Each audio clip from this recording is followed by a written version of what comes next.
I think maybe we should get going. And good evening, everyone, and welcome to our University of Toronto Spine Program Journal Club. I'm Michael Fehlings, co-director of the U of T Spine Program. I'm joined by my friend and colleague Albert Yee, who will say a few words as well. And this has been the most extraordinary year, to say it the least. And I just want to commend everyone's resilience and endurance. We will get through this. So we've been trying quite hard to maintain the spirit of the academic milieu. And we've been trying to run about one academic event per month. So this is our second journal club. We had a very good journal club on frailty in September, and this evening's journal club will be hosted by our St. Michael's colleagues. Thank you to Nadia Jabber, our program coordinator, for helping to organize this. I know we're joined by a number of industry colleagues as well. We're appreciative to our industry colleagues, as well as support from the Department of Surgery and the divisions of ortho and neuro surgery. Over to you, Albert, and then I guess we'll introduce Jeff to host the evening. That's great. So good evening, everyone, and thank you for connecting. And this is our journal club, as Michael has mentioned. And I just want to acknowledge and thank our colleagues at St. Michael's Hospital. So many thanks, Jeff, and I see Howard. We've got Henry, faculty, and Chris, and our fellows from St. Mike's, who have taken really the leadership role to organize the various articles and the topic for this evening. And so I think we've covered many different topics over the years, including sort of degenerative, deformity, trauma, oncology, and I think this is certainly an area that we probably have not covered, I think, as in depth. And so it's great to see this focus on the sports and spine spectrum, and to think about these patients that we do occasionally see from time to time, and certainly are typically quite sort of high functioning athletes and at competitive levels, and can be obviously a bit of a diagnostic therapeutic discussion as it relates to patient-centered care and their specific condition. So thanks so much to Nadia as well for organizing this, to our industry colleagues. And I'll maybe, Michael, did you want to introduce Jeff? And Sure, I'm happy to introduce my dear friend and colleague, Dr. Jefferson Wilson, and clinician scientist at St. Michael's Hospital. And Jeff will be leading this evening's a journal club, and Jeff will hand over the moderating duties to you. I'd be interested perhaps in the perspectives and what was behind the choice of this evening's seminar. I think it's generated a lot of interest, and then I know you'll introduce your fellows accordingly. So over to you, Jeff. Right. Thank you very much, and thanks to the Spine Program for the opportunity to present tonight this journal club. I think we can agree that this is one of the highlights of the academic program for our spine program in general. And I just want to acknowledge my spine partners, Dr. Howard Ginsberg, Dr. Chris Whittu, and Dr. Henry On, and we're very proud of the fellowship program at St. Mike's and of our fellows this year. They're really an exemplary group, and we thank them a lot for putting together the presentation surrounding these 4 articles tonight. We chose this topic because I think we can all agree athletes are a bit of an interesting and sometimes difficult phenotype to manage from the perspective of spinal pathology. And by virtue of the activities that they're involved with, they can have a special proclivity to develop spinal issues. but also the management of these issues when they arise can be challenging because you're dealing with certain aspects and considerations that normally you don't have to consider, such as the demands that athlete will put on their body, obviously depending on the specific sport they're involved with, and also things like return to play come to be an issue, and things that we have to consider in these individuals that we normally don't have to. And just to highlight some of the issues that we deal with in this patient group. So this is a patient that I saw a couple of years ago, and he's a 28-year-old Olympian in track and field, and he had 3 months of right leg numbness and subtle incoordination in his leg, and his exam wasn't particularly abnormal, apart from a right Hoffman sign and some mild grip strength loss. And we saw this individual, he looked like he had 1-level acute disc herniation causing pretty significant cord compression. And there were a number of thoughts that came to mind and issues. Of course, how best to manage this patient, operative versus non-operative. And if we are going down the operative route, what are the surgical options? Are there certain operations that we might want to consider more heavily in this individual? Will that change how we approach the surgical management of this person? Are things like motion preservation more of an issue, or should we be leaning more towards fusion? And then if and when the patient has surgery, what can we tell them about return to play? So this highlights some of the issues we face when dealing with more of a degenerative related condition. Also, we see not infrequently these patients involved with trauma.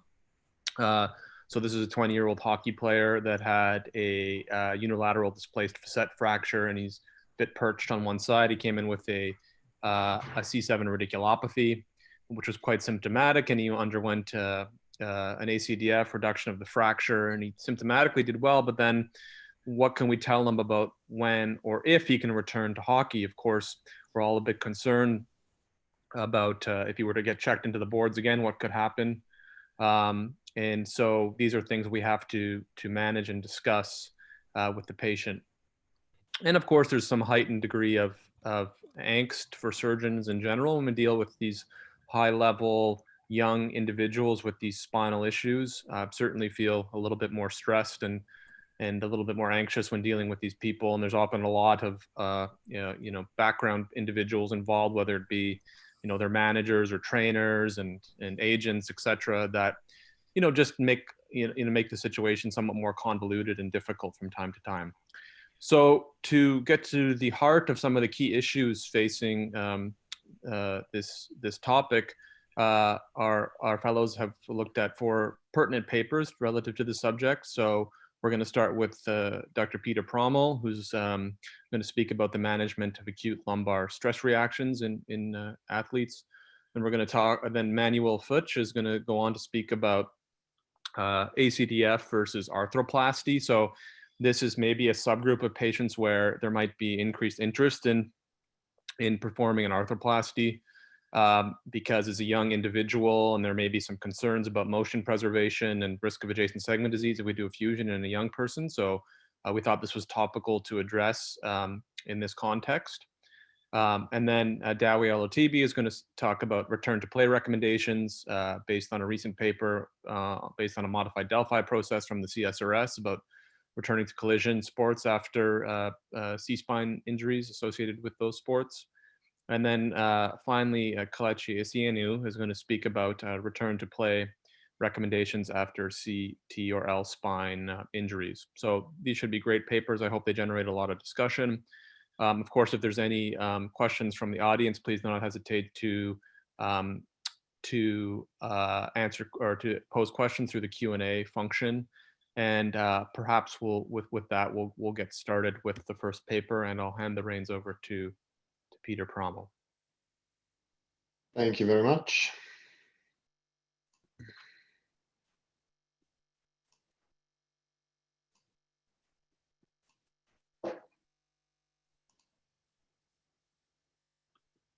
Is it visible? Looks good, yep. Okay, perfect. I also like to thank the program directors, Dr. Fehlings, Dr. Yi, and our mentoring staffs at St. Mike's, Howard, Jeff, Chris, and Henry for giving us the opportunity to learn and benefit from their experience and the whole Toronto program. I like to talk about a recent review from the group in Philadelphia about the management of acute lumbar stress reaction of the pedicle and pars in professional athletes playing collision sports. Excuse me.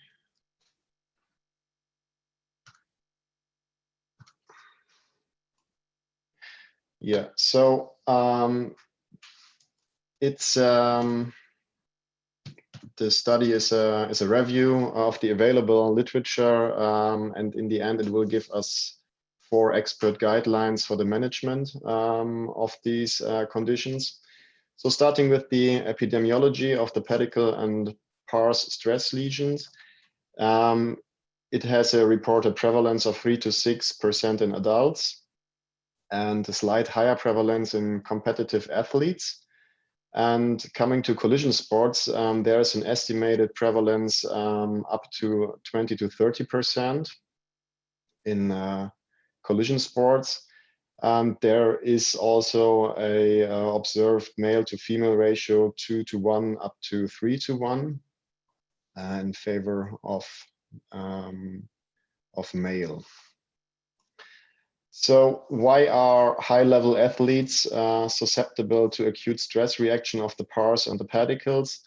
We have to take into account that the elite athletes always start their intense training already in their adolescence. This is an age when the maturation of the posterior elements like the pars and the pedicles is not finished yet. It has numerous ossification centers, and the full ossification is ending at the age of approximately 25 years. So during this time, when the pars and the pedicles are prone to injury in the younger age, they already have a lot of stress on these structures. Especially repetitive loads on the pars and especially in the lumbar spine with hyperextension and trunk rotation can lead to fatigue fractures. It's most commonly seen in the L5 lamina with up to 95% and less often in the L4 lamina. Mostly due to the fact that it's the junction of the mobile spine to the stiff sacrum. So there's a big change of from mobile to a fixed part of the spine. And also the sagittal orientation of the L5 S1 facet might play a role and increase the stress on the L5 lamina. And this might also be a reason why it especially occurs in the lower spine. So some risk factors have been identified, like the increased lumbar lordosis, the iliopsoas and hamstring weakness, tight thoracolumbar fascia, also abdominal weakness and thoracic kyphosis are identified risk factors for stress reactions of the pars and the pedicles. And yeah, so the mechanical stress factors I already mentioned, repetitive loads on the pars, and there's also age and sex related risk factor. An interesting paper which was mentioned within this review also figured out that the position of players in American football plays a role on the prevalence of pars fractures or pedicle stress fractures. So the highest prevalence have the linemen. Second highest prevalence have the wide receivers, and also a higher prevalence compared to rest of football players are the running backs. This was quite an interesting finding. So what is the definition of collision sports? There is a definition by the American Academy of Pediatrics. It's a definition that the athletes purposely hitting or colliding each other with high velocity. Example is American football or rugby or hockey. There are the contact sports like basketball or soccer, where the athletes just have routinely contact with much less forces compared to the collision sports. And just to mention, there are also limited contact sports where the athletes or objects just have infrequent contacts, like golf or tennis. The clinical presentation of athletes suffering from stress reaction in the lumbar spine is a gradual increase of low back pain for longer than 4 to 6 weeks. Sometimes it can radiate to the buttocks or dorsal thighs. The patient also reported about the stiffness of the hips and difficulties bending over. There is a clinical test, a so-called stalk test, where the patients stand on one leg and extend the lumbar spine. And if this is leading to a reduced pain on the ipsilateral side, it's considered to be positive. This test is not specific and not sensitive for pars fractures or pedicle fractures, but during the early phase of the treatment, it plays a role. Imaging is the key to the diagnosis of lumbar stress reactions. Historically, of course, plain radiographs play a major role in AP and lateral views, also flexion extension to rule out or to demonstrate instability. There's also the oblique imaging with the famous Scotty Dock sign. Most of us know from written medical exams, maybe.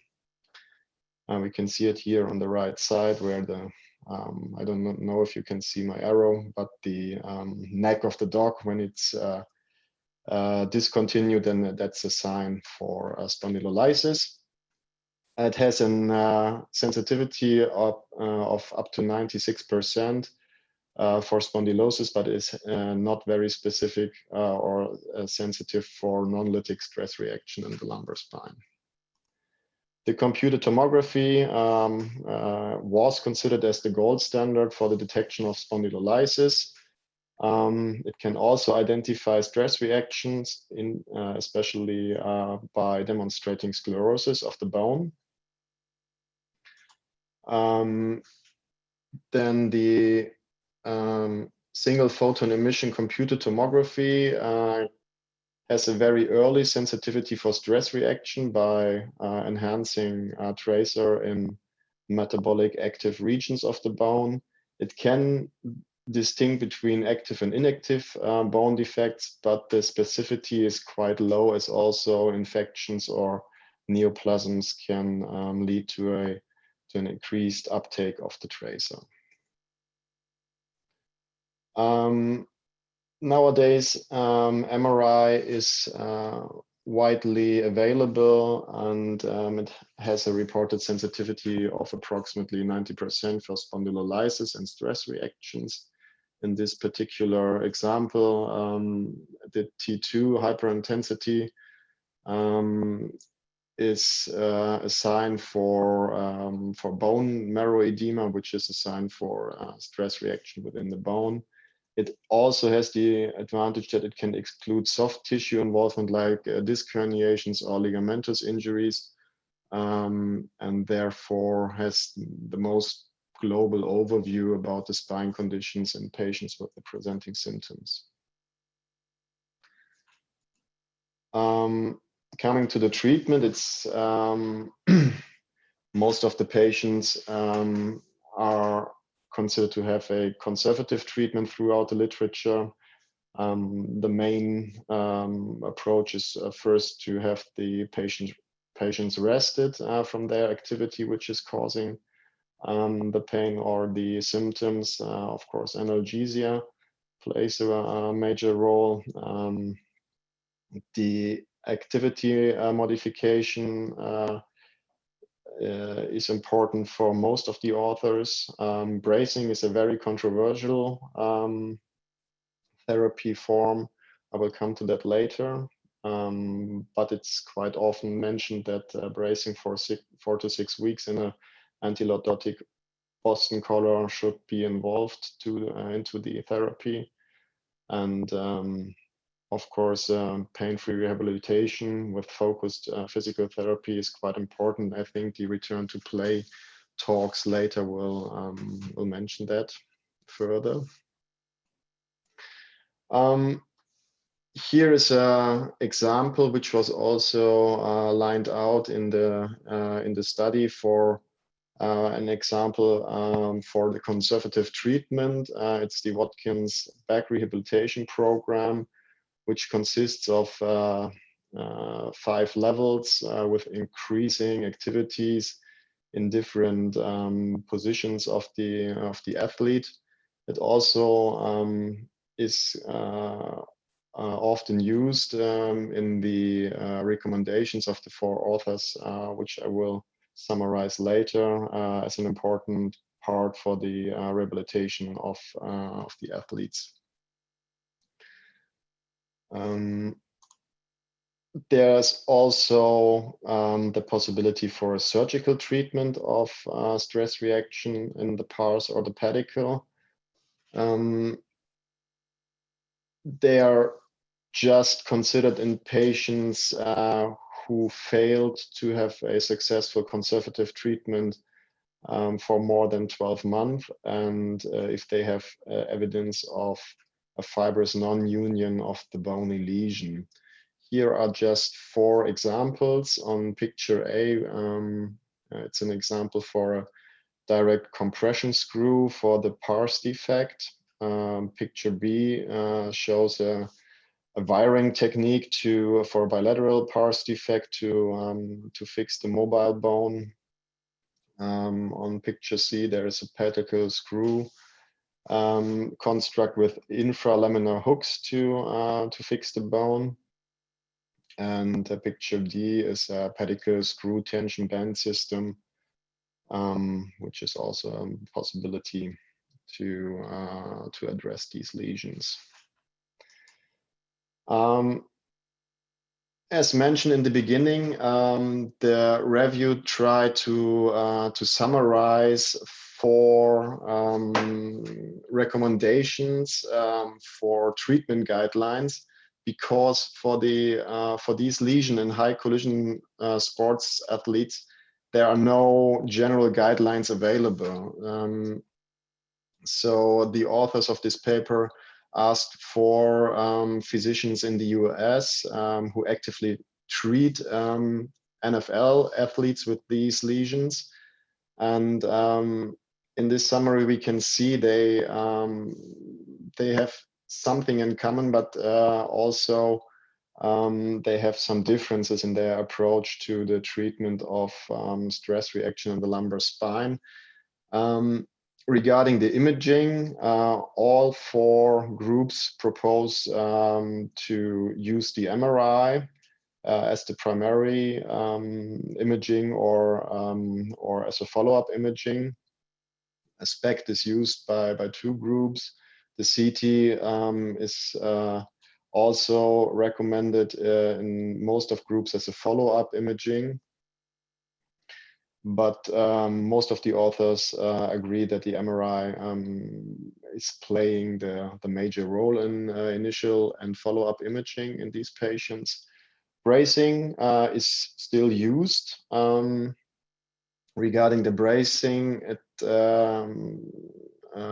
should be said that bracing on the L4 and L5 level is quite difficult, because we still have the mobile sacrum and hips, and to immobilize the lower lumbar spine, bracing should include the hips, and there is no compliance by adult athletes to have bracing, which is including also the hips. So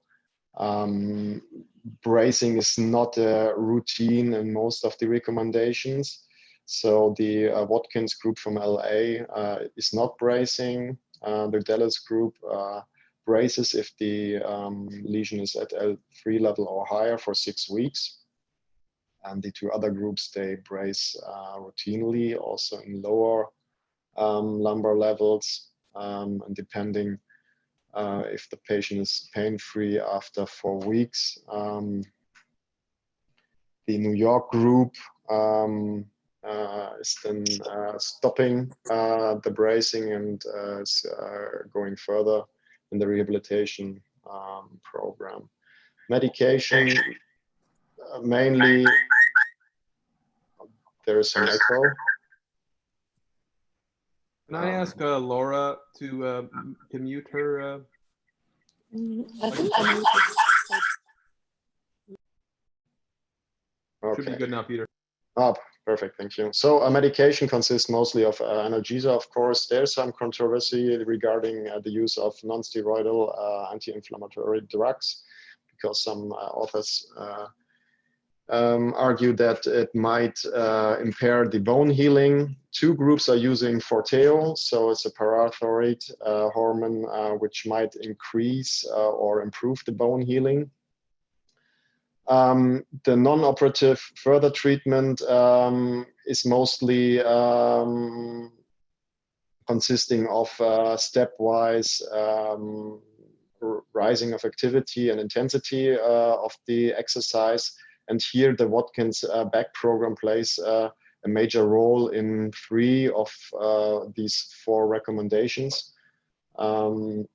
Surgery is considered just a last resort in most of the groups. 1 group from Dallas didn't do any surgery within the routine of 25 years. So it's mostly considered not to be the primary approach to these lesions of the lumbar spine. So as take-home messages from this review, lumbar stress reactions are commonly seen in high-level athletes. MRI is the imaging modality of choice, and there can be add-ons by CT or SPECT imaging, or also plain radiographs.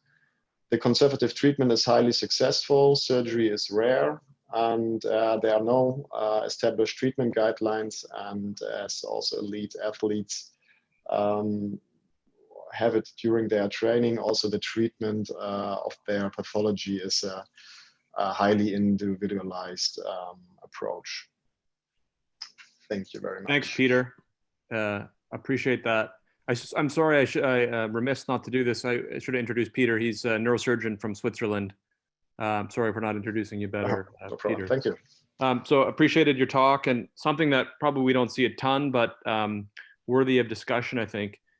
Maybe I'll just start quickly asking you a question. So if you had a patient, based after reading this paper and learning a bit more about it, the patient presents to you de novo, say with a month or 2 of symptoms and imaging findings commensurate with this sort of injury, what will be your approach when you're in practice? What will you start with? So everything is starting with a very thorough physical exam and history taking, of course. During this review, most of the papers proposed really to start with plain radiographs after they have the suspicion of a lumbar stress reaction or stress reaction of the lumbar spine. So, but basically, it starts with a physical exam. I mean, more so from a treatment perspective. Rest is the first measure. So stop from the pain-causing activity. Okay.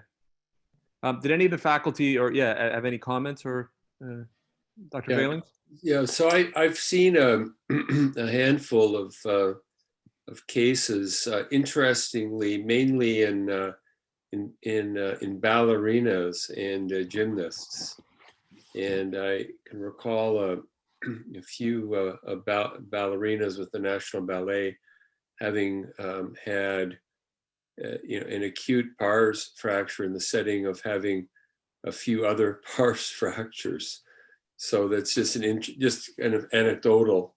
These people, I managed all of these people kind of non-operatively. But what I learned is that this is actually quite common, just as an FYI, in ballerinas and high performance gymnasts as well. Never braced any of these individuals. I'm not really a big fan of bracing, and the approach that I used was kind of to ease off on the on their intensive physical exercises, and then kind of get back into kind of a core strengthening. Most of them were able to return back to high performance, although not all were.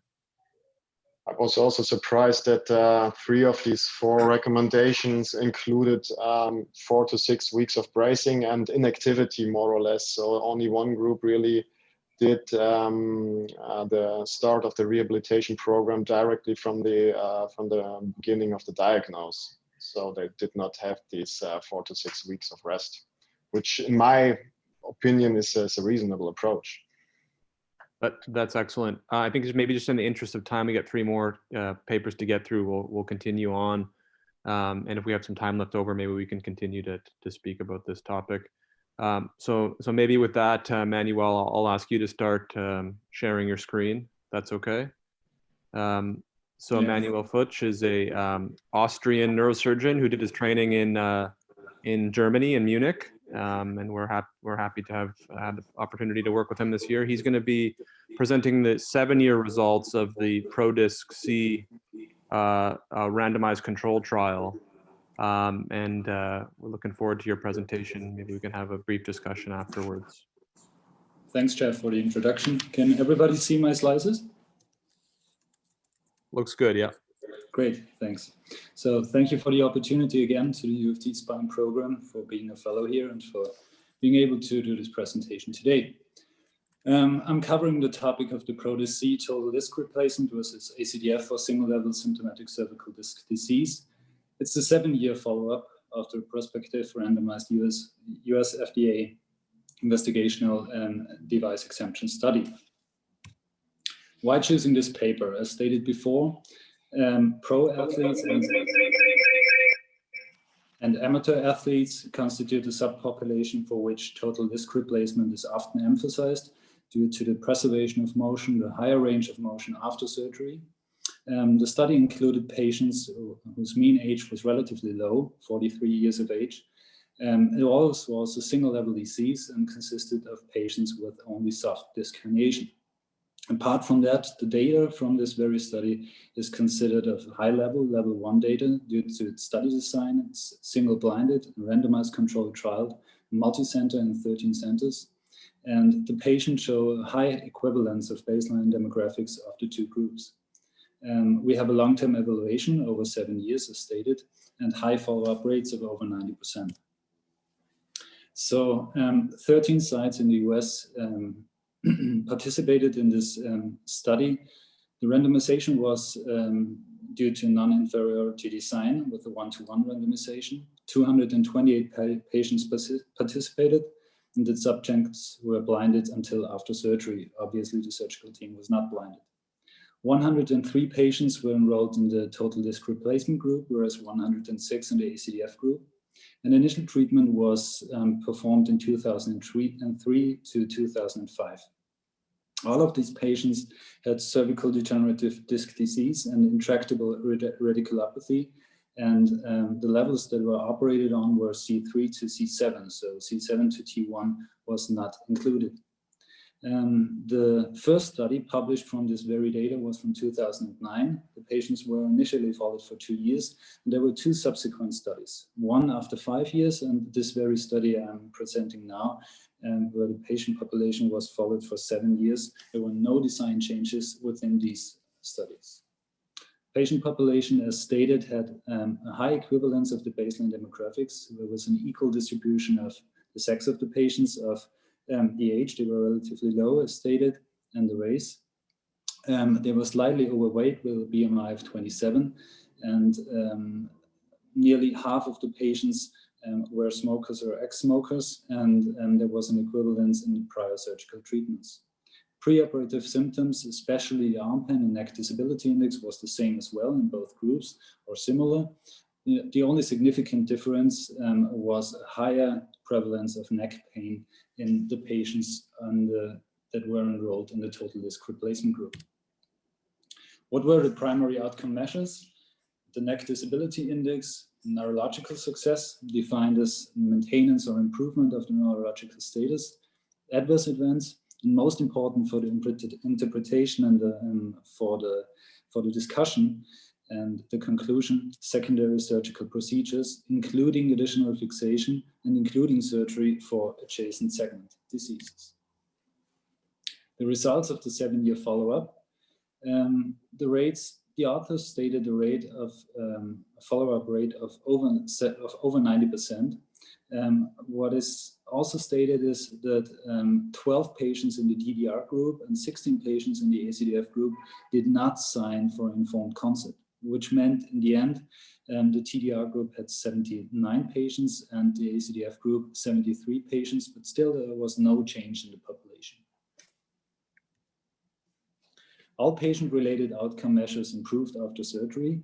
There was no significant difference between the ProDisc-C and ACDF group regarding the neurological success, showing the decompression part of the surgery is successful overall in nearly 90% of the patients. Also showing that patients had a high level of satisfaction, 86 to 83% of the patients. And there was the same extent of improvement as well as the same time course changes and the same adverse event rate in both groups in the total disc replacement group as well as in the ACDF group. But the difference, or the stated difference, the risk for secondary surgery was 3.7 times higher in the ACDF group, obviously highly statistically significant. This figure shows the mean cumulative function of the risk for secondary surgical procedures, the very difference of the two groups. So in the ProDisc group, 7 patients had to be operated on afterwards, whereas 30 patients had to be operated on in the ACDF group. 6 of the procedures were performed at the index level in the ProDisc group, whereas 19 procedures involved the index level in the ACDF group. Most important, 22 of these procedures involved the index level and or the adjacent levels in the ACDF group. Obviously, the mean flexion extension rate of motion was very low in the ACDF group and was 8 degrees in the ProDisc group, showing that the goal was, surgery was successful and the goal was achieved in both groups, preserving the range of motion in the ProDisc group, whereas leading to fusion in the ACDF group. Radiographic outcomes in the ProDisc group showed 11% of bony bridging with a loss of motion over time, which means 8 of 71 patients. And that's important. The 7-year follow-up showed that this rate is increasing as the time period after surgery increased. So maybe, who knows, that after 10 or 15 or even 20 years, the number of bone bridging with loss of motion would be even higher. Regarding the adverse events, as stated above or stated before, they were nearly the same in the ProDisc as well as in the ACDF group. There was no significant difference.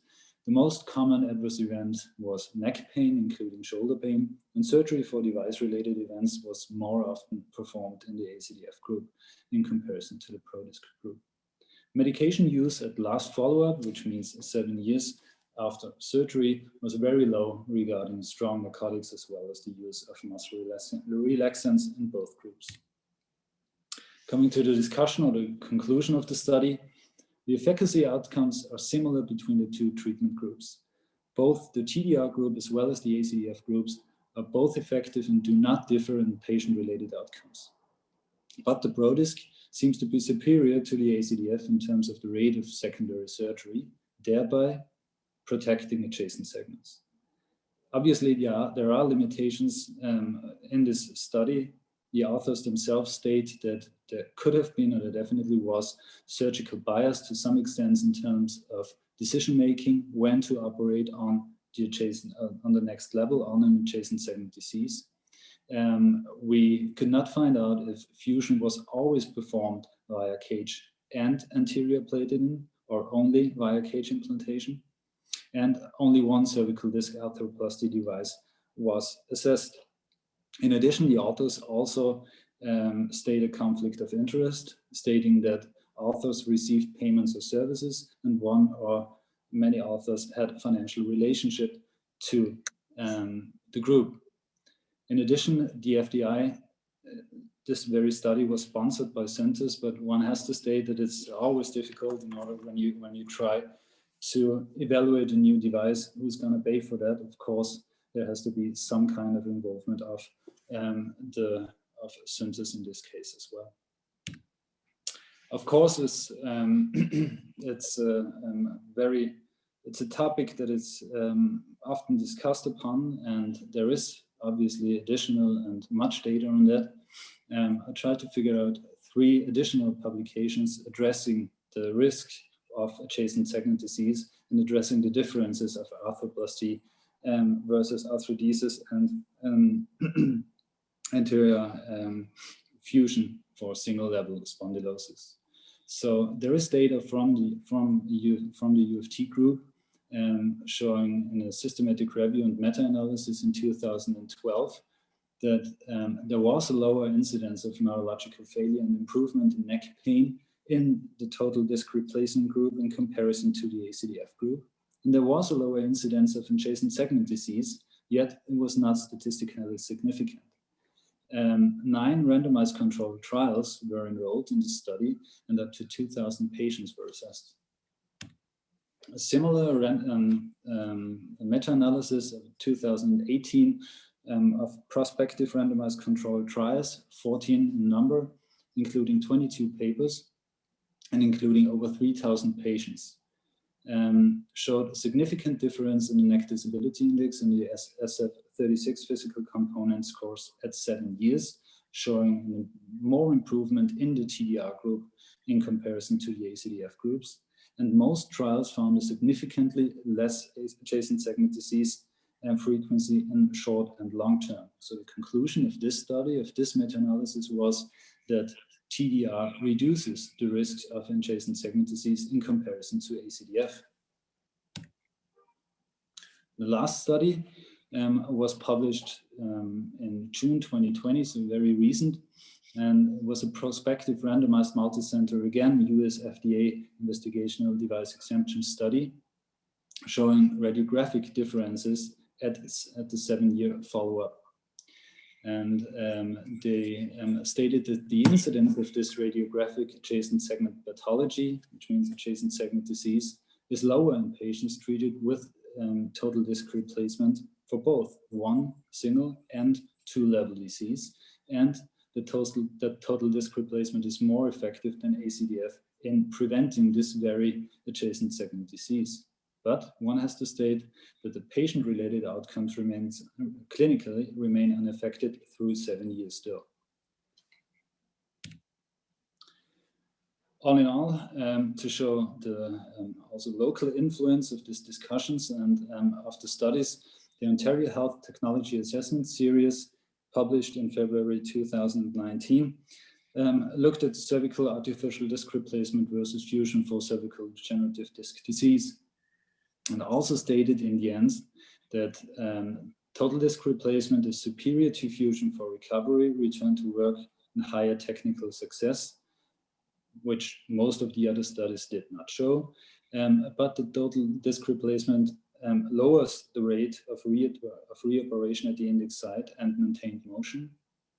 The evidence was, though, insufficient to determine if adjacent level surgery rates differ, but compared to fusion, in conclusion, total disc replacement appears to represent good value for money for adults with 1 or 2 level cervical degenerative disc disease why it has also been implemented in the care for patients in Ontario.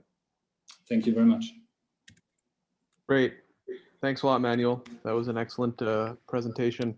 I guess I might just start with asking you, and then if I could put one of our own faculty on the spot, Chris Whittu, who has a nice practice with arthroplasty, does both quite regularly, ACDF and arthroplasty. Manuel, if it was you that had a single level disc in the neck causing myelopathy, what would you prefer based on the evidence that you presented tonight and your take on this issue in summary?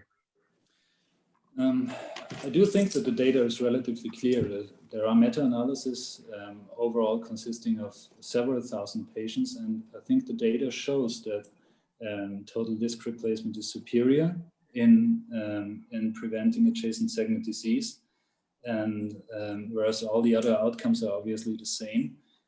I think the question is, do we trust all of this data? Me personally, if you ask me, I would opt for the total disc replacement for myself. Really? Yeah. I guess I might ask the faculty. My concern with this data has always been the revision surgery rates, particularly amongst the fusion group. We don't really get a lot of indication about why the surgery was performed, why the revision surgeries were performed, for what indication, and when under what circumstances. And if you actually look at this paper, most of the revision arthrodesis were done primarily at the index site, but then extended to involve the adjacent segment. So one wonders if maybe these patients had a radiographic non-union and the surgeon went back to fix it and also included the adjacent segment in the absence of true symptomatic adjacent segment disease. So interested to hear what the rest of the faculty think. Dr. Fehlings? Yeah, this paper was presented at the CSRS and was the subject of rather intense discussion. And on the discussion, this very point came out, and a lot of it has to do with care pathways. And so the care pathway, and a lot of these patients were from the Texas Back Institute. So the care pathway was, if a patient had an ACDF and they had residual pain, they would undergo a posterior fusion, many of the patients. If the patients had a total disc arthroplasty and they had residual pain, they would undergo injections. And so many of the secondary surgeries were for presumed non-union as a result of residual pain. So that isn't so clear from the article. My own sense from looking at the article is that it's sort of a trade-off. There probably is a slightly reduced risk of adjacent segment degeneration, but you have to bear in mind then that there will be a proportion of the patients in which the implants will have to be replaced themselves. I mean, I think overall it's a good procedure, but I think one needs to evaluate the evidence with your eyes open, for sure. Any other comments from Chris or Well, Howard? Or yeah, Jeff, maybe I'll weigh in quick because I do them. I'm very selective in who I operate on, so I don't do a lot of them, but I do them. I do genuinely believe, I think the index level reoperations, as Dr. Fehlings alluded to, are biased in many ways. Many people point to the inherent biases in the paper and the sponsorship of the studies and everything else that comes along with that. And I think that may influence index level reoperation rates, but I do genuinely believe that this is some of the best evidence we have demonstrating that adjacent level degeneration is significantly reduced and adjacent level operations are significantly reduced. And if you plot out all of these trials and you look at the meta-analysis, Jatan did a very nice one recently, actually. If you look at the curves, they really start to diverge between 4 and 5 years out from the index surgery. and those surgeries are adjacent level degenerations. And I find I'm pressed to find a way to explain sponsorship bias and industry sponsorship money influencing a surgeon's decision or another surgeon decision 5 or more years out from a study. So when I talk to my patients, I tell them I anticipate their outcomes will be the same, except for the risk of a subsequent surgery at an adjacent level. I genuinely believe that they have a significant reduction in that and that alone. And that's what I tell them, and they can, Interesting. they can Okay. decide from there. Excellent. Joel, you look like you have something to say.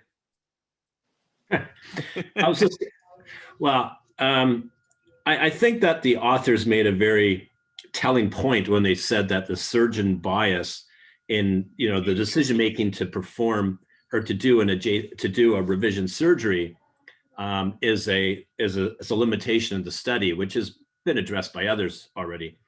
But if in the same limitations, you're talking about the financial benefits or the sponsorship of companies, and yet they're saying on their own hand that yes, it's probably affected my decision making on fusing adjacent levels, which will certainly puts a thumb on the scale when you're trying to evaluate or compare one versus the other. And they're sort of saying they're doing that. So, but I do agree with Chris's point that maybe at 4 or 5 years, that's not really, well, actually it still probably has something to do with it. But the other point was that when you're looking for justification that CDRs are better by using all these, like a meta-analysis, every single one of the studies in the meta-analysis, I can't think of any, if maybe there's one, but they're all industry sponsored. So they all have the same sort of limitations. So I think that real objective data still isn't out there. And another point is that even though there is radiological evidence of adjacent level disease, the clinical difference still has not been established that there's a big difference clinically. And I think that's, the way I look at it. And there's a difference between radiological adjacent level disease and then clinical adjacent level disease. So if you ask me, what would I have? I would have an ACDF. Excellent point. Is anybody doing disc replacement, cervical disc replacement? Anyone else? Anyone tried it? Yes, we've tried it. But I just wonder who else is doing the procedure, and if they did it and stopped, why they stopped.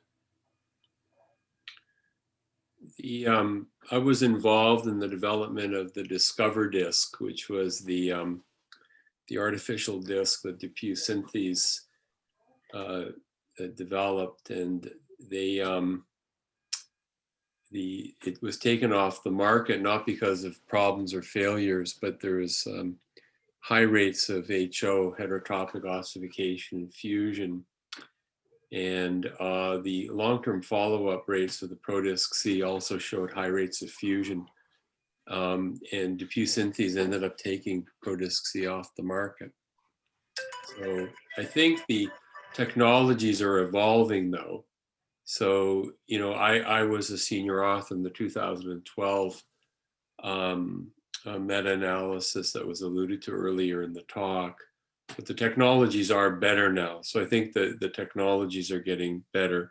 I think, as Chris has indicated, I think there is a narrow indication, but it's quite narrow, I think. And I think one needs to be quite cautious in applying it in people with spondylosis, because I think what goes on to, these people end up going on to have a fusion anyway. So I think people with a, very soft disc, no other disease. Jeff, I was going to ask you, that patient that you presented who had normal discs and cord compression with that disc, how did you manage that patient? Yeah, so I ended up offering him, and he had obtained multiple opinions. I'm sure, I'm sure he did. In Canada and the US.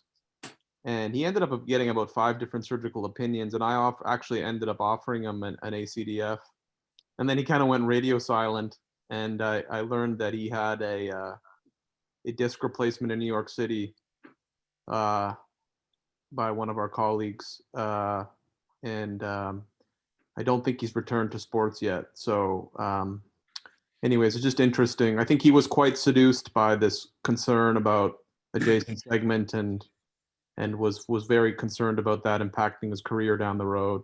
So Yeah. Yeah.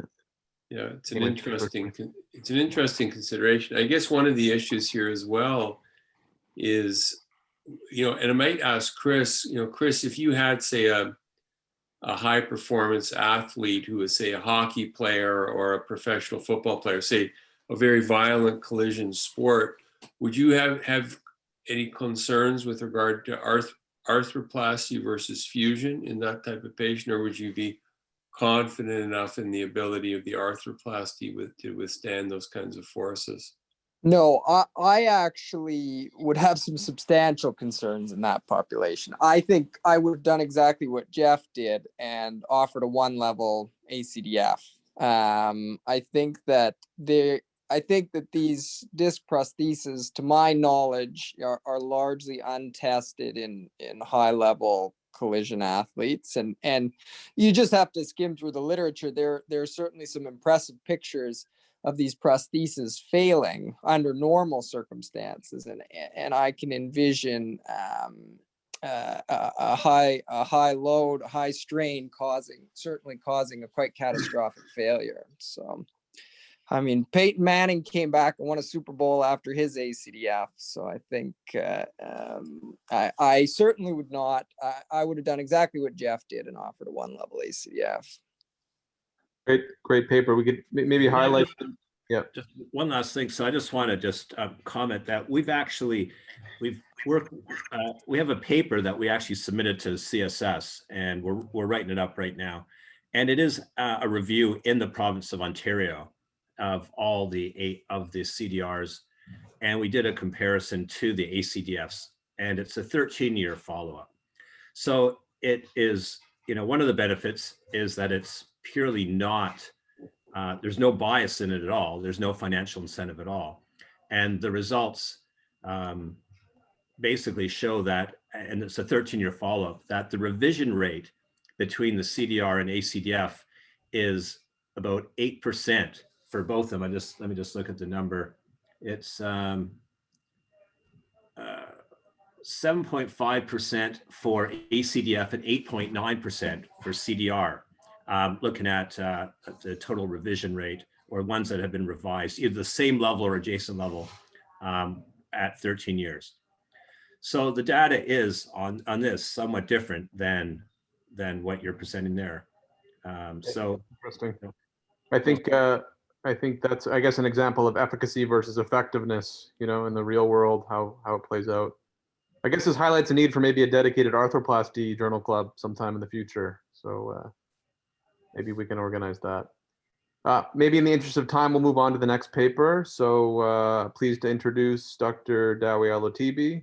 He's a neurosurgeon who's with us visiting from Riyadh, Saudi Arabia. And Dhawi is going to speak about guidelines surrounding return to play in patients who are involved with collision sports based on recent CSRS analysis and Delphi process. Dhawi, are you able to share your screen? So yeah, is it? Yeah. Can see? Let's just see here. Yep, we can see you.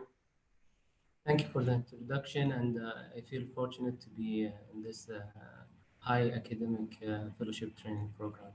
I will speak about update return to play recommendation for collision athletes after cervical spine injury.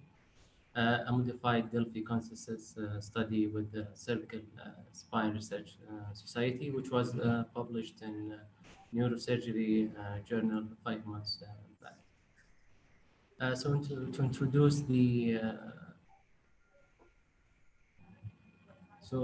the topic, the collision sport have a high inherent risk of injury. with estimates reporting 9 to 15 of over 12,000 new cases of spine injury per year in the United States, which is attributed to sport. Spine injury associated with football, American football, are common, with the study suggesting between 7 and 10 of injuries. In National Football League level athletes involves the head, neck, and spine, not including, of course, concussion. Moreover, estimates suggest 35 to 49% of collision sport spine injury that affect cervical spine and result in nerve injuries in 46% of population, muscle injury 22%, disc injury 6%, and contusion of the spinal cord 2%, and fracture of the cervical spine in 2% of the affected population. So objective of this study is to utilize the modified Delphi process with the Cervical Spine Research Society to formulate actionable statements and to establish updated consensus on return to play for provider caring for collision athlete with cervical spine injury. So literature review result and for the first round, so anonymous online survey sent to CSRS members, which was composed of 14 clinical scenarios and 38 related questions involving cervical spine injuries in football player, which was sent and results were reviewed by the CSRS members and NFL team physicians. And they came up with 13 consensus statements were developed.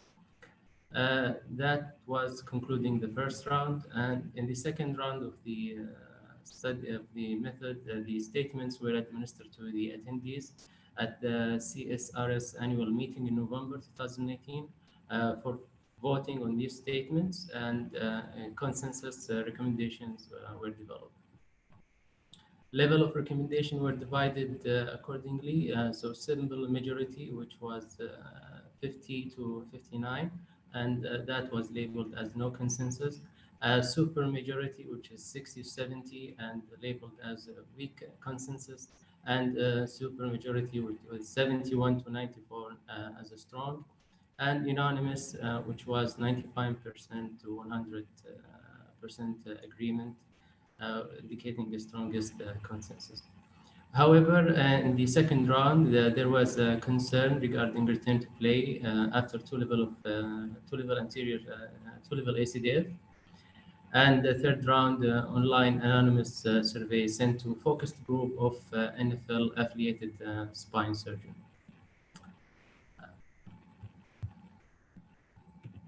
This table give the demographic of the first round, and we can notice there is a 48 experts involved. 42 of them are orthopedic spine surgeon, and 6 are neurosurgeon, with 12 member identify themselves as whether in the college football or NFL league. So the recommendations, there were 13 clinical recommendations.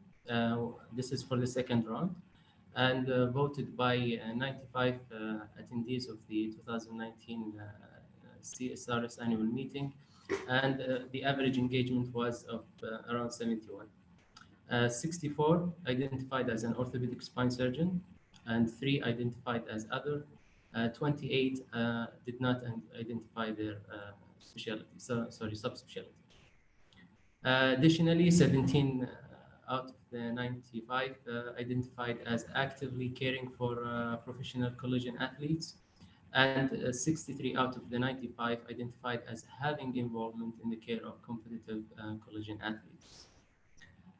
From the 13 recommendation surveyed, 8 statements achieved a strong consensus, 3 achieved weak consensus, and 2 achieved no consensus. Of interest, there was no significant difference in response between professional and non-professional sport team affiliated physician. So this table represents the first statements regarding which was based on severity of cervical spine stenosis. And the statement was following an episode of transient paralysis in asymptomatic athlete with no T2 signal changes and the spine canal diameter more than 10 millimeter are allowed to return to play, but those with the canal diameter less than 10 millimeter should be taken on case-to-case basis. There was a strong consensus agreement with this statement in both in all position and in the NFL or college football affiliated physicians. The second statement was following an episode of transient paralysis, asymptomatic athlete with resolved T2 signal changes and the spine canal diameter more than 13 millimeter are allowed to return to play, and those with canal diameter between 10 and 13 should be considered on case-to-case basis, and those less than 10 should not return to play. There was agreement on all positions and weak consensus in the affiliated physician.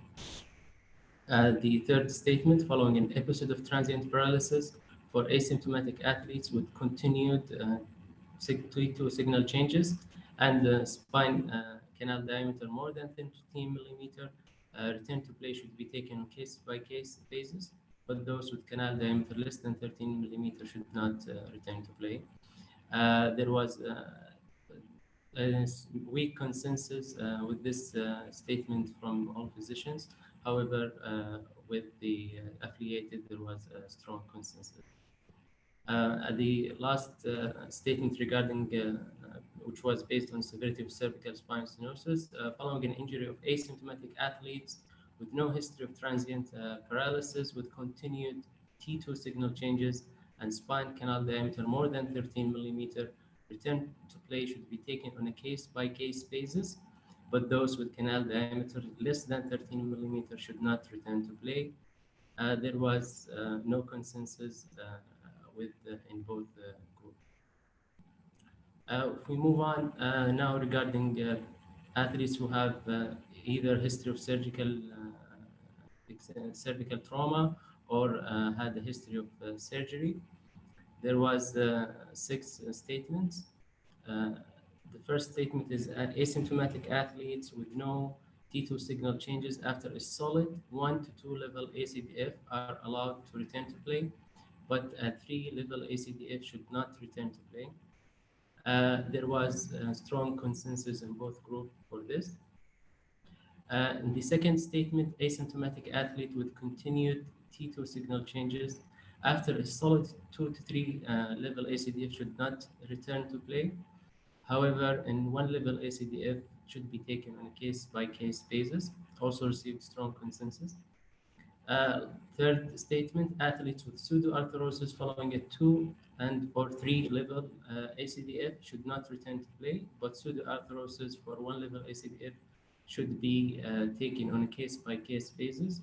There was no or weak consensus for this. The fourth statement is asymptomatic athletes with a solid fusion after compression fracture, burst fracture, or facet fracture with no instability and no T2 signal changes are allowed to return to play. Interestingly, it received unanimous consensus on the affiliated team physician, and also among non-affiliated team physicians. In patients who are asymptomatic athletes with a solid fusion after cervical spine fracture and no T2 signal changes following a 1 or 2 level ACDF or 1 level posterior fixation are allowed to return to play. There was weak consensus in all physicians. However, among affiliated physicians, there was strong consensus. And lastly, following an episode of transient paralysis, asymptomatic athletes with no T2 signal changes following 1 or 2 level ACDF are allowed to return to play, but following a corpectomy or posterior cervical surgery, return to play should be taken on a case-by-case. There was strong consensus in all position. However, in affiliated position, there was a weak consensus.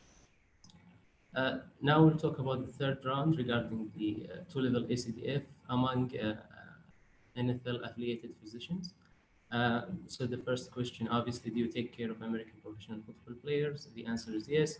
Would you allow an asymptomatic player with full range of motion, no neurological deficit, and no T2 signal changes on MRI, with a solid one-level ACDF to return to play in American football? The answer was unanimous, 100% agreement. However, when it comes to same statement of two-level, the agreement shifted to 50% and 50% disagreement. Additional consideration and return to play guidelines.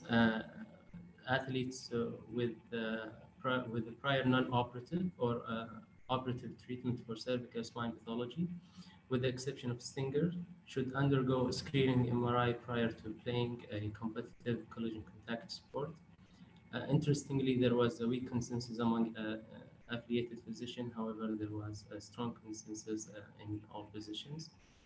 The second statement, athletes who experience their first stinger with rapid resolution of symptoms do not require an MRI. However, an MRI should be obtained after a second stinger. There was superior majority with weak consensus in all positions, and NFL affiliated physician strong consensus. And the last statement was athletes who are asymptomatic for less than 5 minutes following a stinger are allowed to return to play, but for those with symptoms lasting more than 5 minutes, return to play should be taken on a case-by-case basis, and receive strong consensus from both groups. So accepted return to play recommendation in collegiate athletes after cervical spine injury have been difficult to develop due to the nature of the injuries and lack of the number of patients. Systematic review of return to play and cervical injury by Noguchi and colleague in 2017 noted lack of evidence and resorted to expert opinion. France and colleague in 2016 performed a survey of spine trauma surgeons treating cervical spine injury to provide recommendation regarding return to play. Based on a limited consensus and expert opinion. Their study pulled 25 surgeons from spine trauma study group, and they used 10 clinical scenarios of athlete injuries and asked to identify return to play recommendation. Actually, their study did find consensus regarding consensus of return to play in high contact sport in the setting of cervical cord neuropraxia with full symptoms resolution and no spinal canal stenosis. However, there was a variability in recommendation in more complex scenarios with persistent symptoms or spinal canal stenosis or previous history of cervical fusion. So due to the lack of research on the topic and weak consensus, the authors of this article sought to develop improved guideline based on a proven regularly used method in the medical literature for developing and measuring consensus. So regarding recommendation in collision based on severity of cervical canal stenosis, they defined it as absolute cervical stenosis if the sagittal spine diameter is less than 10 millimeter, and relative stenosis defined as less than 13 millimeter. T2 signal hyperintensity is an important factor to be considered. It generally indicates traumatic or edema or inflammation of the spinal cord with persistent changes indicating neurodegeneration or demyelination. Temple and colleague investigated these imaging changes regarding and concluded that if the athletes are asymptomatic with normal neurological exam and no spine instability on imaging, return to play should not be contraindicated. Also, clearing an athlete for sport-related activity should not depend upon resolution of T2 hyperintensity changes. Torg et al. Find an interesting that cervical stenosis and stable spine do not predispose athletes to catastrophic injury, and return to play should not be obstructed. So in the study, the result of consensus survey recommend that asymptomatic athlete without T2 signal changes on cervical MRI and without evidence of absolute cervical stenosis, or those with resolved T2 signal changes and without any evidence of cervical spine stenosis, are allowed to return to play. Also, asymptomatic athletes with no MRI changes and with evidence of absolute cervical stenosis, and those with resolved MRI changes and relative stenosis, or those with continued T2 signal changes and without evidence of any cervical stenosis, are allowed to return to play based on a case-by-case evaluation. And in athletes with persistent T2 signal changes and any form of cervical stenosis, or those with resolved MRI changes and absolute cervical stenosis, should not return to play. And we'll talk now about the recommendation in collision sport after cervical spine trauma or surgery. There are several previous studies reporting outcome after cervical spine surgery and professional athletes. Mostly, however, are for one level ACDF with return to play within 1 year. However, when it comes to 2-level ACDF, there is scant of, or posterior surgery, there is a scant of literature on this topic. In this study, this consensus study determined that asymptomatic athlete without T2 signal changes on MRI following a 1 or 2-level ACDF would be allowed to return to play. However, a corpectomy or posterior cervical surgery return to play decision should be made on a case-by-case basis, and 3-level ACDF should not return to play. Moreover, 1-level ACDF with continued T2 signal changes are not completely contraindicated to return to play, and that their status should be evaluated on case by case. However, 2-level ACDF, no return to play when there is high T2 signal changes in their images. Healed fractures without instability or MRI changes should be allowed to return to play, even in the setting of surgical intervention with 1 or 2 ACDF or 1-level posterior cervical fusion, as long as there is solid fusion, no persistent MRI changes. And remarkably, there was a unanimous consensus among participants who are professionally team affiliated regarding the return to play with the solid fusion. Although the consensus was reached regarding 1 or 2-level ACDF in various scenarios, various respondents voiced concern for 2-level ACDF in professional athletes. So, as we mentioned, the 3rd round questionnaire was done in attempt to appease this concern, utilizing an anonymous survey of 8 surgeons with confirmed involvement in NFL. And as we stated, it showed 50% would not allow return to play, even in solid fused 2-level ACDF, who in athletes who are asymptomatic with full range of motion and no neurological deficit or MRI T2 signal changes. And that is because, given the risk of future injury and long-term consequences, we should take care about any return to play recommendation in this particular patient's population, and need to be considered jointly by the treating physician and the player on a case-by-case basis. So, additional consideration for return to play in collision sport athletes. Wang and colleague studied NFL scouting combined participant and determined that athletes with a history of cervical spine injury have significantly shorter career and play in a fewer games compared to controls. Schroeder et al. Determined that professional career outcome depend on the type of cervical pathology an athlete may have, and conclude that each player with a history of cervical spine disease should have individualized evaluation to ensure productive and healthy NFL career. In this study, there was agreement with strong consensus that athlete with a history of cervical spine pathology warrants a screening MRI prior to collision sport participation. And interestingly, the professional sport affiliated participant also agreed with this statement, albeit with weak consensus. Okay. That's great. Dhawi, maybe just in the interest of time, maybe we'll just, I know it's a hard paper to get through because there's so many different considerations, but maybe just in the interest of time, we'll leave it there for now. I think you did a great job of reviewing that, and there's a lot of controversy, right? So thanks a lot for getting into that. Maybe we'll just, we'll move right to Kelechi's talk, if that's okay. Are you able to share your screen? Yeah, perfect. Give me one moment. No problem. Thanks a lot, Dhawi, for that great review. You're welcome. So maybe just by way of introduction, Kelechi is a orthopedic surgeon who is visiting us from the UK. And Kelechi is going to continue on talking about return to play after CT and L injuries. And Kelechi, maybe just in the interest of time, we have about 10 to 15 minutes left, so don't mean to rush you by any means, but maybe just keep that in mind, okay? Sure. Okay, great. Thank you so much for having me. I'll just get straight into it. So I'm going to talk a bit about return to play recommendations after CT and L spinal injuries, including fracture.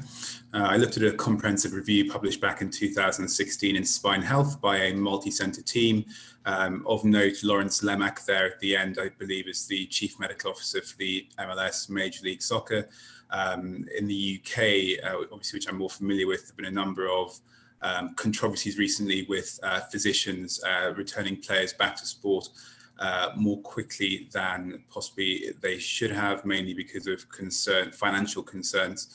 And I think that's one of the reasons this is being more and more looked into, is that there can be sometimes a bit of a perverse incentive to get players back into playing more quickly than possibly would be indicated otherwise. So trying to get some sort of standardization. So this study was a non-systematic clinical review, so level 4 evidence, looking at the evidence on cervical, thoracic and lumbar spinal injuries. So by way of background, so incidence of spinal cord injuries around 40 cases per 1 million Americans, so around 12,500 new cases per year, with athletic injuries being the third most common cause. Now, clearly elite athletes are a very distinct group from more recreational athletes. The incentives to get back, both from a team and a personal point of view, are a lot greater, especially from a financial point of view. So that can mean sometimes that, I guess, that long-term concerns of patient well-being in the longer term can sometimes come secondary to shorter-term financial considerations. Up to 70% of college football players experience burners or stingers during a 4-year college career. And there have been moves, especially in the NFL, to outlaw certain sorts of tackles that are thought to increase the risk of long-term injuries, especially head-first tackling and the horse collar tackle as well, which has recently been outlawed. This study aimed to review the available literature on return to play guidelines after spinal injuries, both those treated surgically and non-operatively, and also to try and provide a review on current guidelines from return to play after all these sorts of injuries. So in the cervical spine, the recommendations from this paper were mostly based on these three studies from Torg et al., Cantu et al., and Alex Vaccaro, who's been discussed before. They divided up all these patients or players into 3 groups. So firstly, those in whom there was no contraindication to return to play, so no increased risk of serious injury. Group 2, which I think is, as we've heard from Dhawi's talk, the largest group sometimes, with relative contraindications, but no clear evidence of increased risk, so a kind of grey area. And the third, in whom there's an absolute contraindication with a clear risk of serious injury going forward. And this is quite a busy slide here. There are a few things I think that are worth noting here. So the group in whom, one of the group of patients in whom there was thought to be no contraindication of return to play were patients who had single level ACDF with evidence of fusion. And similarly, those who had 2 or less stingers in the same season. And similarly, those patients who had single or multi-level posterior cervical micro laminoforaminotomy. In the relative contraindication group, as I think we took from Dhawi's talk, were patients who had 2-level ACDF, and I think 2-level ACDFs are probably where a lot of the controversy lies, and also patients who had 3 or more stingers in the season. Now, obviously, the diagnosis of a stinger is largely from a history and from a patient volunteering that information.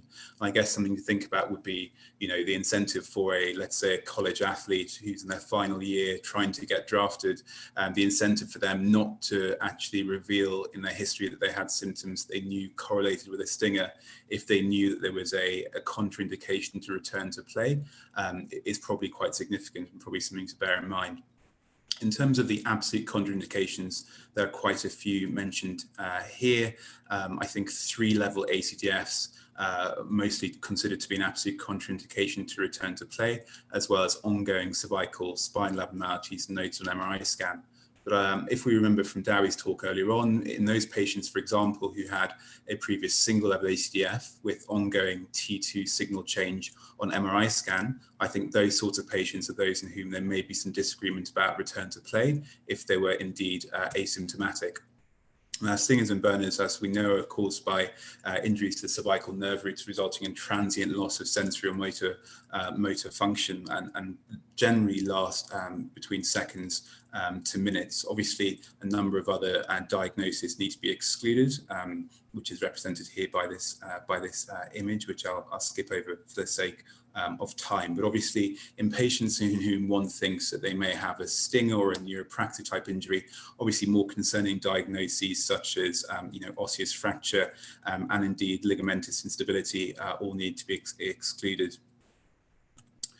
In terms of the consensus on stingers and burners and return to play, I think it was generally recommended from this paper that patients who were completely symptom free and who had full strength and range of motion would be safe to return to play if there's no evidence of other injury on plain radiograph or 3-dimensional CT or MRI scan.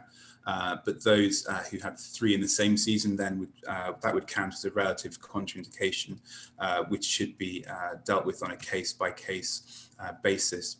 There's a bit of controversy, I think, about the relevance of the Tork-Pavlov ratio, this ratio of the canal to vertebral body width. A number of papers which suggest that in American football players, especially who have large vertebral body widths, they may have a naturally reduced torque ratio, and so this possibly isn't useful as a screening tool. Cervical cord neuropraxia can present with transient quadriplegia and quadriparesis, and so complete resolution of symptoms by this paper is recommended as being an indication for return to play. In terms of cervical disc herniation, this paper recommended that asymptomatic disc disease seen on MRI scan was not a contraindication to athletic participation in patients who had not previously had any operative intervention at all. Whereas symptomatic disc herniation was. The paper didn't go into detail about the exact symptomatology that would count as a relative or absolute contraindication. So I think that possibly was a bit of a limitation of this point that was made here. In terms of the indications for surgery, they recommended that this should only be considered in patients who had progressive neurological deficit or those who had established myelopathy rather than being a reaction to any radiological findings. So in terms of summary of their return to play recommendations, I think Dhawi covered it very nicely earlier on. This review was a little bit more vague, I think, than his study, but essentially summarized that there was really no consensus overall about, especially 2-level ACDFs, but there was a bit of confusion about generally about cervical spinal injuries. But that point 2 was very important, that there should be an individualized approach considering the mechanism of injury, the anatomical location of injury, and the patient recovery. And at a minimum, patients should have a full and pain-free range of motion with full strength and no neurological findings before return to play. I think the last point's interesting. So obviously, I think if you speak to most high-level elite athletes, especially in the NFL or playing Premiership rugby, the number of them with pain-free range of motion, even at their baseline, would probably be minimal. So I'm not sure the utility of this last point here, but it's one of the things that they mentioned. Thoracic spinal injuries are a lot less common. The thoracic spine has a larger ratio of spinal cord to spinal canal diameter. And there's a lower instance of compression fractures and other fractures in this area. Burst or chance fractures in the thoracic spine were mentioned as an absolute contraindication to athletic participation in the association with ongoing neurology. And this penultimate point here, I think, was quite interesting, that in patients who'd had spinal fusions which bypassed or stopped at transition zones in either the cervicothoracic or thoracolumbar regions, they were thought to be an absolute contraindication to participation in contact sports such as rugby, hockey, and American football. And that was based on a paper from Neurosurgical Focus in 2006. When considering the lumbar spine, the recommendations from this paper were largely from two studies from the Clinical Journal of Sports Medicine from 2005 and 2006. And what they tried to do was to create a kind of all-encompassing idea of when patients could return to play after various sorts of pathologies in the lumbar spine. So if we look at the herniated disc population, probably I think the most common that one would see in clinical practice. Patients who'd had a percutaneous discectomy or microdiscectomy were thought to be safe to go back to collision sports from 2 to 3 months for percutaneous disc and from around 4 to 6 months for microdiscectomy to contact sports. Patients who'd undergone single level fusion were thought to be fit to go back to play to collision sports to non-collision sports at 1 year. But they actually made a recommendation that for patients who were going back to full contact sports such as ice hockey, football, and rugby, that they would not recommend a return to function. Return to play.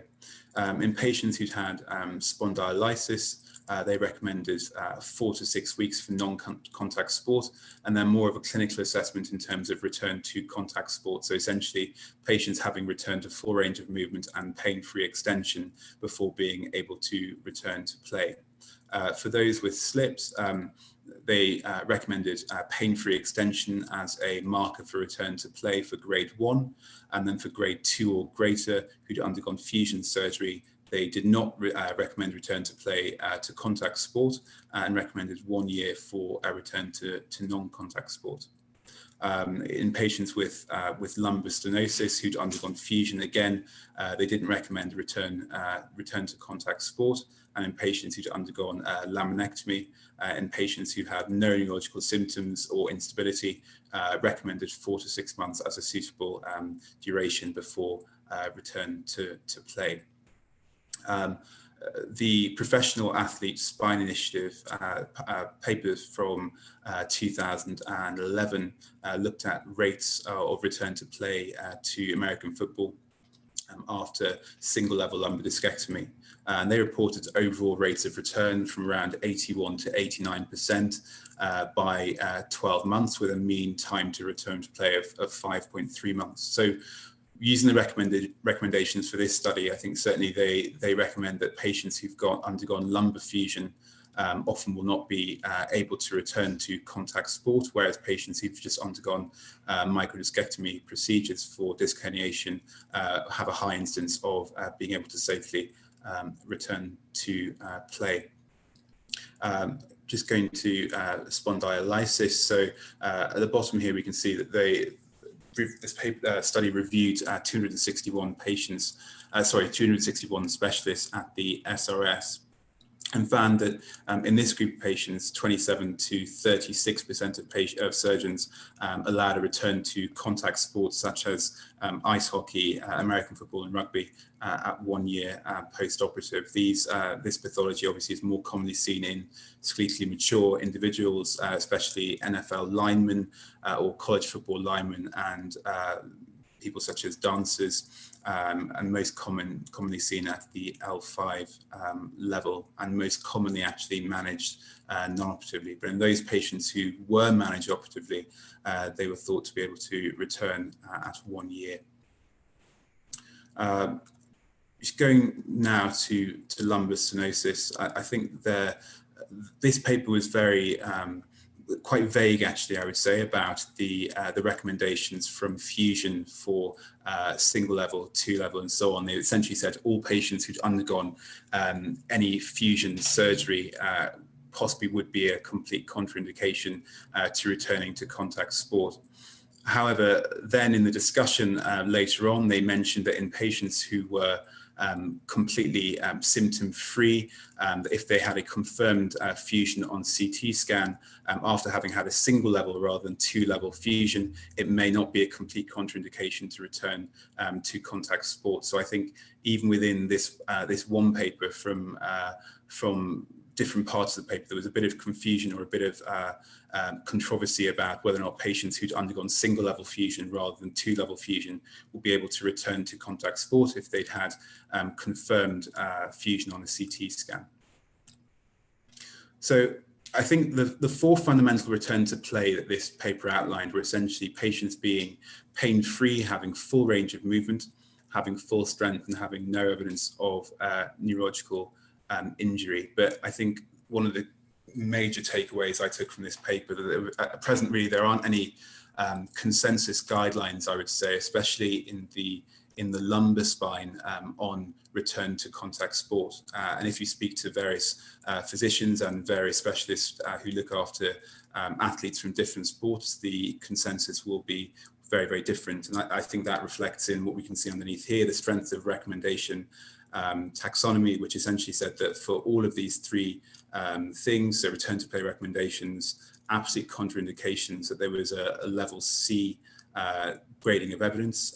So just consensus disease orientated evidence based on expert opinion rather than based on good quality evidence. So I think one of the major takeaways would be that this is really a field where more work needs to be done to try and establish a consensus across different sports and make sure that we have clear guidelines going forward. Thank you very much. Thank you so much. It's a lot to get through, a big topic. So thank you for summarizing that so nicely. I'm sensitive to the fact that the hour is getting a bit late. Any last minute comments or questions from any of the attendees or panelists?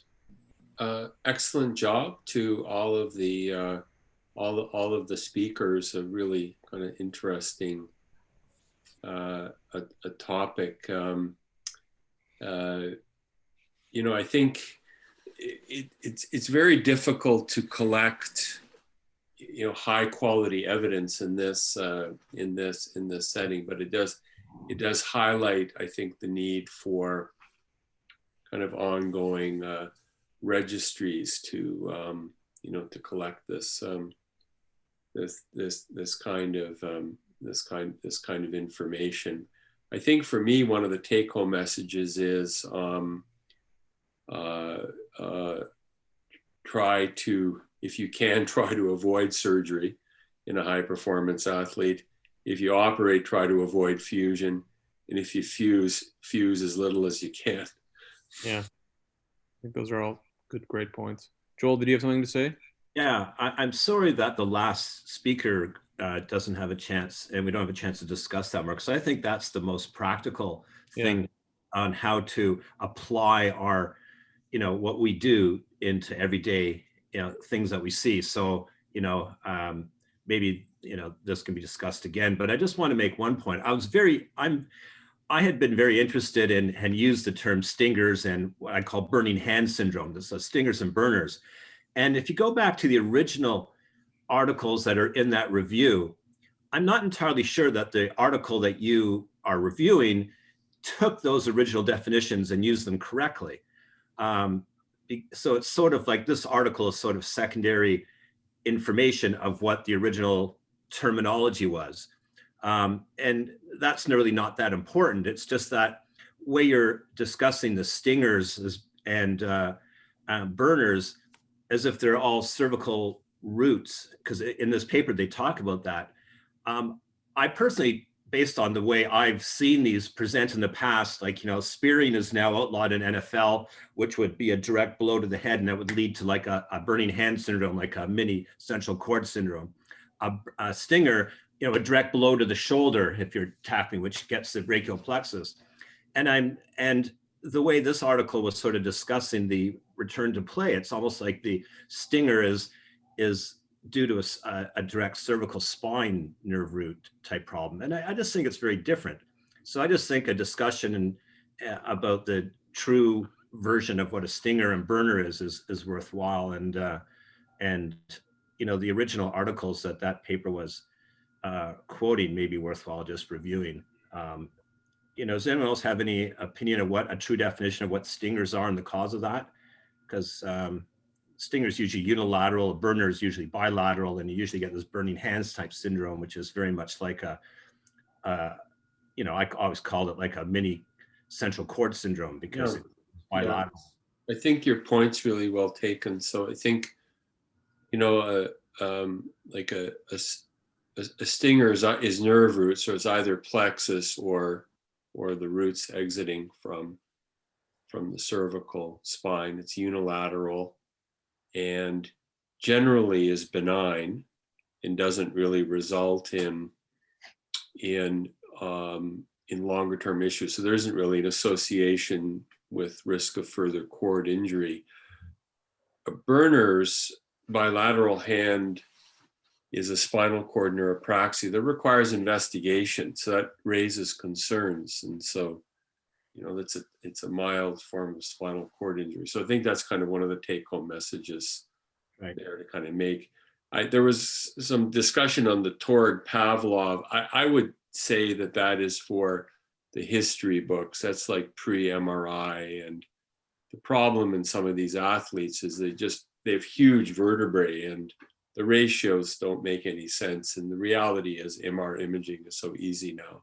So I think that's I don't know if any of the faculty are really, I learned it when I was a resident, and you know, I think some of the plain x-rays, you actually lose some of the art of picking up some folks with congenital stenosis that you can get off a plain x-ray without actually having to go to the MR. But you know, I think no question, obviously there's better neural details, and you have to, you know, obviously consider the individual anatomy and dimensions of patients that you're talking about, recognizing a lot of heterogeneity in the population. Anyway, great talk. Just one more point, Joel. They said in that paper, they talked about the reduction in stingers after the introduction of shoulder pads, and hypothesized that it probably did come from brachial plexus. So it kind of was mentioned in that paper. Yeah. Okay. Well, maybe with that, we'll close out the session. Thanks a lot to the fellows, the speakers. Thanks. Thanks. Yeah. Good job, fellows. You did us proud. You sure did. And thanks to Nadia for putting the session together. And thanks everybody. Spending the evening with you guys. Participants. Thank you. Have a great night. Thanks, Rob. Be safe.